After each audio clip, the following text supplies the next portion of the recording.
Hello everybody, welcome back to Curiosity. In this video, we'll discuss what Hinduism has to say on free will. Free will has not really been a specific point of discussion in Hinduism and Eastern philosophy or theology. Neither has it actually been mentioned in any of the monotheistic scriptures. But it has been a point of contention in Western philosophy for thousands of years now. However, there are many modern Hindu leaders and gurus that you can find teaching people that we do have free will. But they don't really have any strong arguments for that. While there are other Hindu leaders who say we ultimately don't have free will too. I'll play short clips of theirs in this video. If you want to see the whole videos, you can find them in the description below. Let's start with Sadhguru. Karma means, till now whatever you did, the residual impact of that is definitely there upon your life. But this moment's karma is in your hands. Yesterday's karma you cannot change, but this moment's karma is in your hands. So is anything predetermined? No. Whatever is determined has been determined by you unconsciously. Nobody else is predetermining anything for you. You unconsciously write your own software through the karmic process. Accordingly your life functions. Whichever way you wrote your software, that is the way you think, that's the way you feel, that's the way you act, that's what you invite in your life. So he kind of believes in some kind of partial free will, and he kind of thinks that consciousness proves free will. I think he believes in some kind of limited libertarian free will. Okay, for now let's stick to religion and God, and I'll take care of him in the future if needed. Why? Because this. People are interested in the Gita. I have to admit that I have not read the Gita. I have neither read the Gita, nor the Vedas, nor the Upanishads, nor even the Yoga Sutra. I've never studied it. I never found the need. Let's see what Sri Ravishankar has to say. See, life is a combination of both destiny and free will. Like your height is your destiny, your weight is your free will.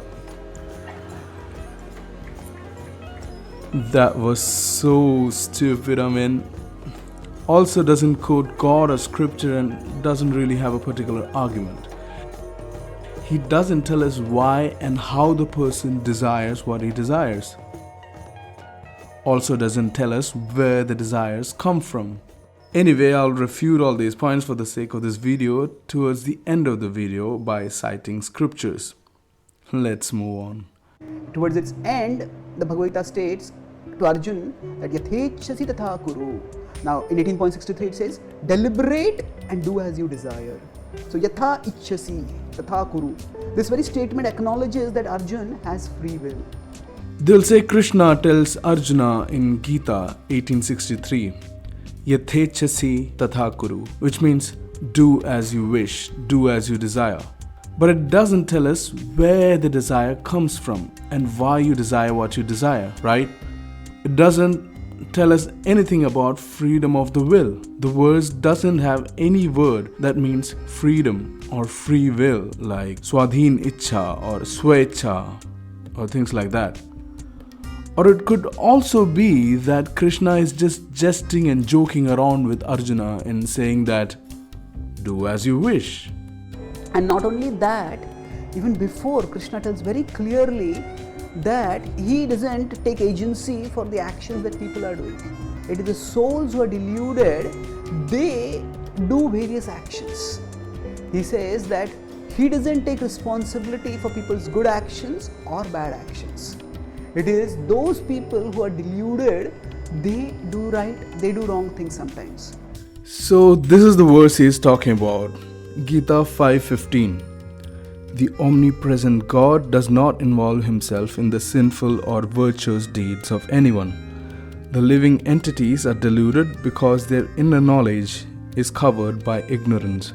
So he says that this verse proves that people really are agents and authors of their actions, not God. But given all the other verses that Gita says that I'm going to discuss in this video, in order to maintain consistency, this verse could only mean that God does not interfere and involve himself in virtuous or sinful deeds of people.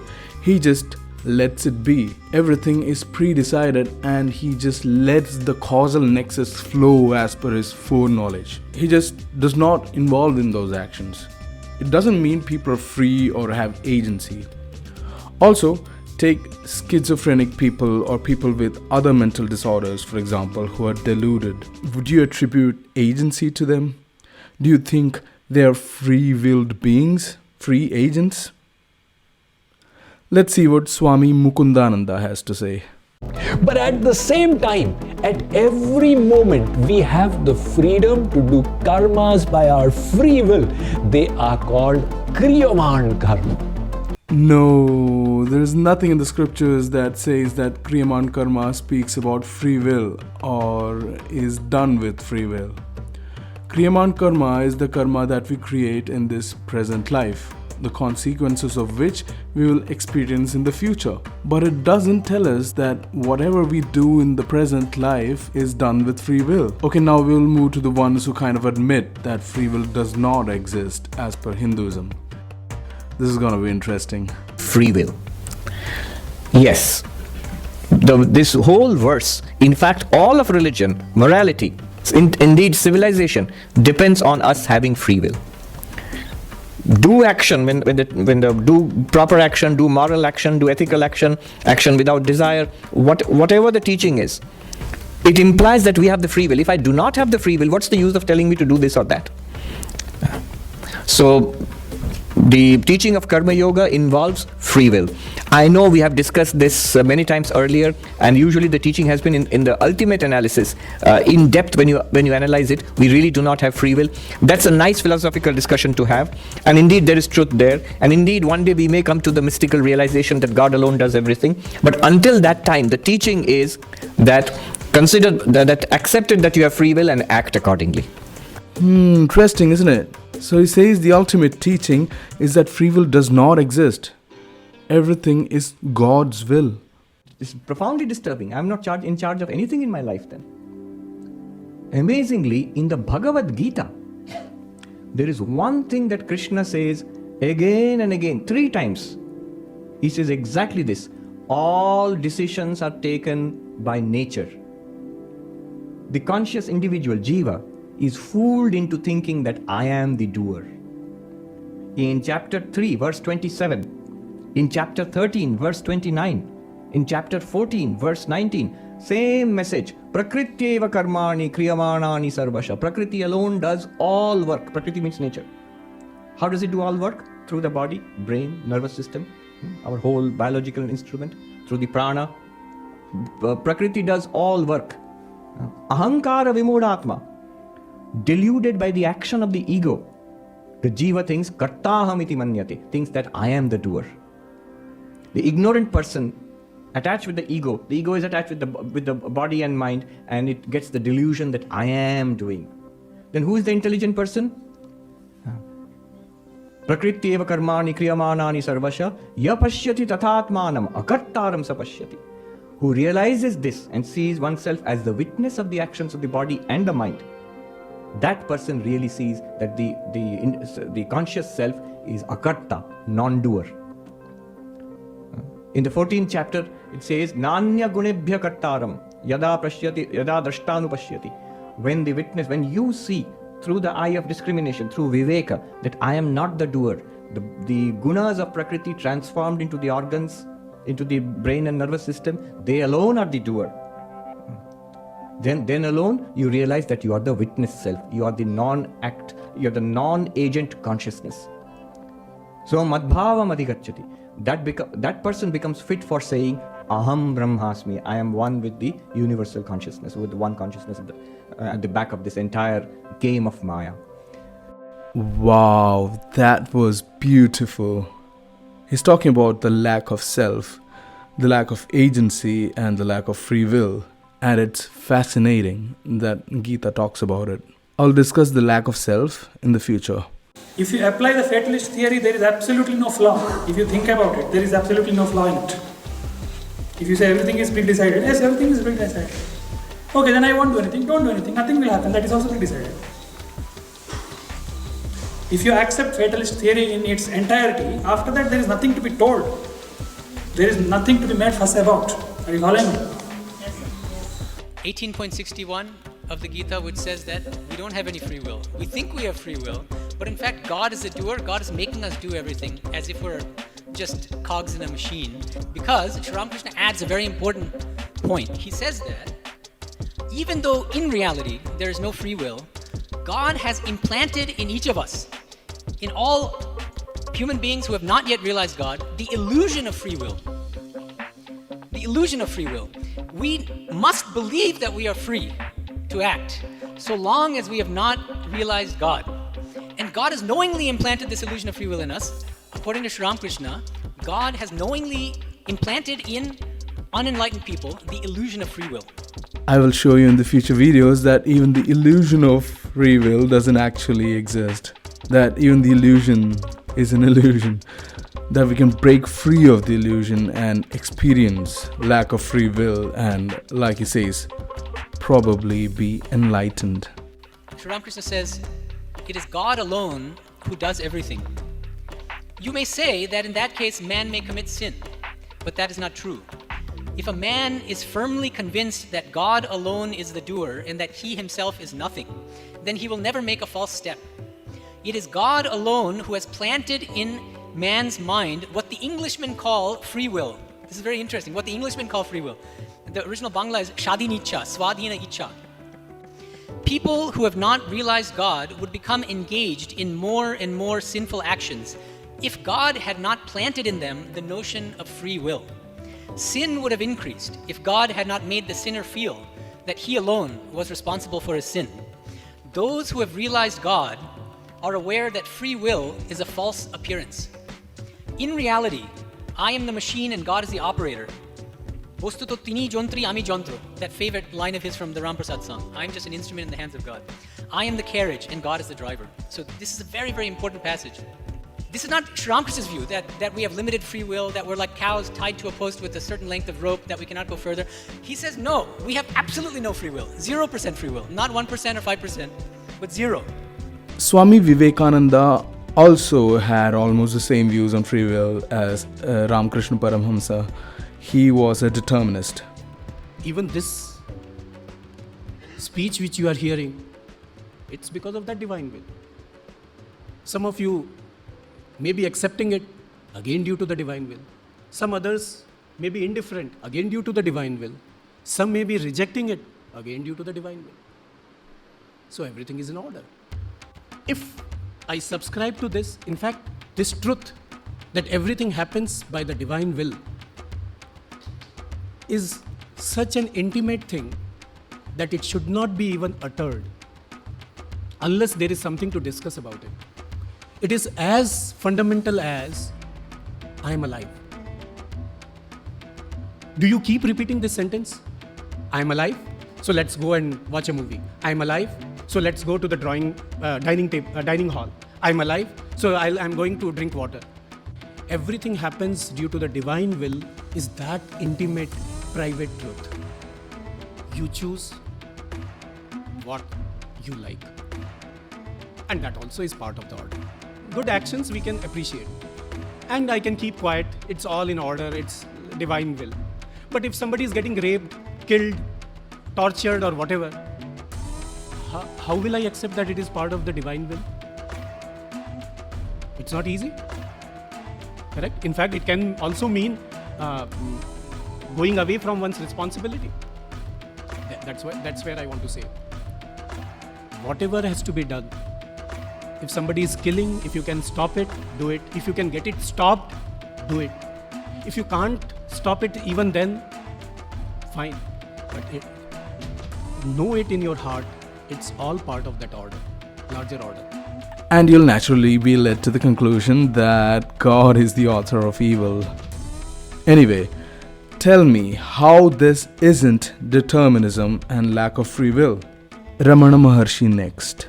He said that the individuals will pass through a series of preordained activities and experiences, all of which are the consequences of previous acts and thoughts.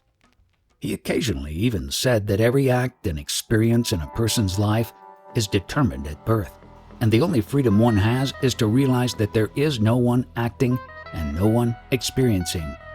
However, once one realizes the self, there is no one left to experience the consequences of actions, and so the whole structure of karmic laws then becomes redundant.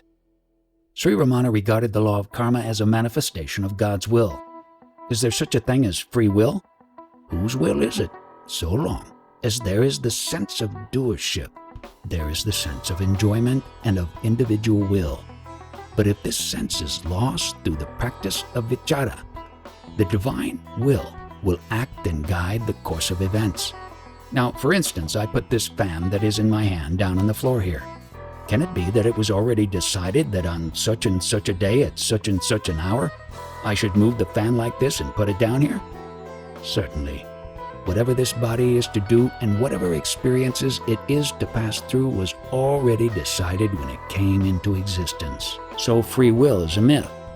In another work, he says, we will be made to do whatever actions we need to do in order to experience whatever is predetermined according to our prarabdha.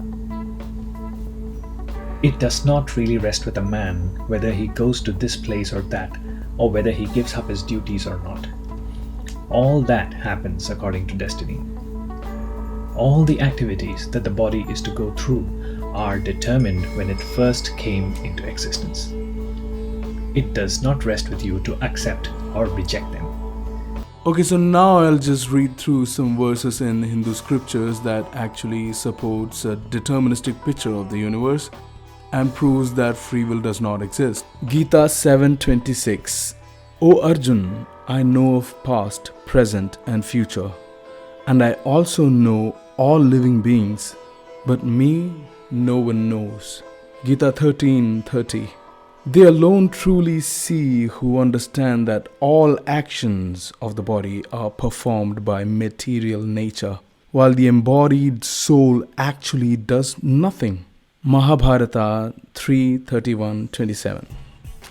One's happiness and distress is prompted or initiated by the Supreme Controller, who is making one go to either heaven or hell. Kausitaki Upanishad 3.8. Bhagwan Sri Krishna makes whomsoever he wishes to liberate from this world of birth and death do good deeds, and whomever Bhagavan wishes to send to hell to do bad deeds. I mean, wow. Admitting God authors evil. Gita 8:9. God is omniscient, the most ancient one, the controller, subtler than the subtlest, the support of all, and the possessor of an inconceivable divine form. Gita 9:10. Working under my direction, this material energy brings into being all animate and inanimate forms. Gita 10:20.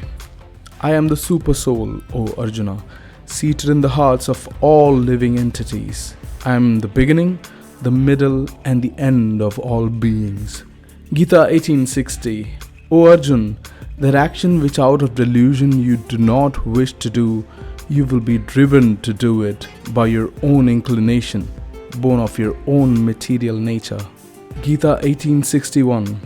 The Supreme Lord dwells in the hearts of all living beings, O Arjun. According to their karmas, he directs the wanderings of the souls who are seated on a machine made of material energy.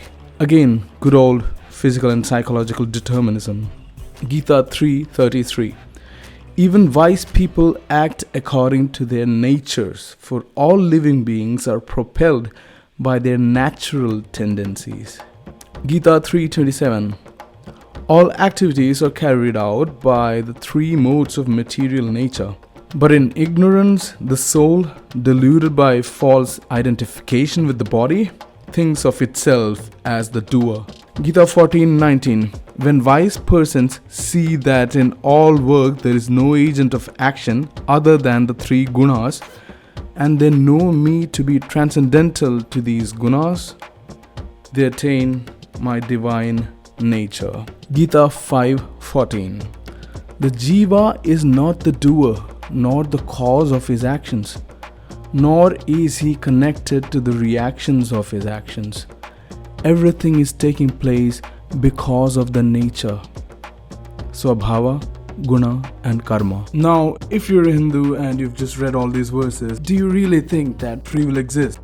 If you're honest, you'd say no. But do let me know your thoughts in the comments below. Thank you so much for watching. Please do share this video with everyone you think might be interested in this, and definitely do share this video with your Hindu friend. I've been Curiosity. Stay tuned and stay curious. Until next time.